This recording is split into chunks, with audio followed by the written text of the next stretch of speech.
बातमी शिरूरमधून. शिरूरच्या कारेगावामध्ये तरुणीवर अत्याचार केला गेलाय. या अत्याचारानंतर तरुणीचे सोन्याचे दागिने लंपास केले गेलेत. या प्रकरणी 2 जणांना पोलिसांनी अटक केली आहे. पोलिसांचा या प्रकरणी अधिकचा तपास सुरू आहे. दरम्यान शिरूर इथे कारेगावामध्ये हा प्रकार घडलाय. इथला आढावा घेतलाय आमचे प्रतिनिधी अमोल दरेकर यांनी. पाहूया.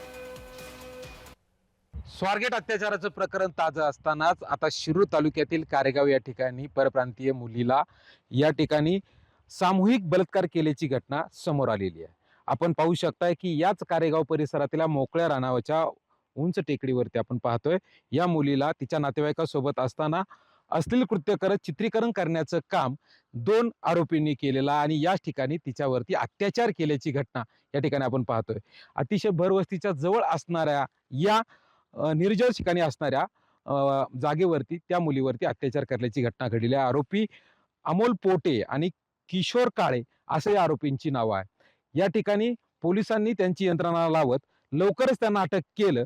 परंतु महिलांवरती होणारे अत्याचार हे खरं तर आता नेहमीचेच घडत असल्याचं पाहायला मिळत आहे. या ठिकाणी आपण पाहतोय की या राजनगाव पोलीस स्टेशनतील पोलिसांनी काही तासातच त्या आरोपींना अटक केलं जरी असलं तरी महिला किती सुरक्षित आहे आता हा प्रश्न तयार होत आहे. अमोल दरेकर, जय महाराष्ट्र, शिरूर.